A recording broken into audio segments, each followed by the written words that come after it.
म्हणजे 4 दिवस धंदा केला, लगेच फॉर्च्युनर, दुसऱ्या दिवशी डिझेलला पैसे नाहीत, चौथ्या दिवशी बँकेनं वडून नेलेली असते गाडी.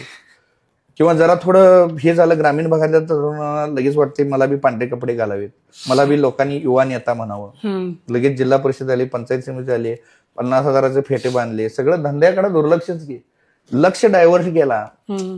तुमच्या लक्षात येते काय? बरोबर. हे खूप महत्वाचं आहे. फोकस पाहिजे धंद्यावर आणि ती स्टेबिलिटी यायला पाहिजे, त्या सिस्टम सगळ्या आणल्या पाहिजेत. मग धंद्यात ह्या बऱ्याच चुका सगळे तरुण करतात. म्हणजे क्रेज त्यांना सोशल मीडियावर बघून, गाडी बंगला अमुक तमुक किंवा नेत्यांचं सगळं हे बघून त्यांना पण वाटतं मी लगेच असं व्हायला पाहिजे, परंतु त्याच्या पाठीमागची मेहनत ते बघत नसतात.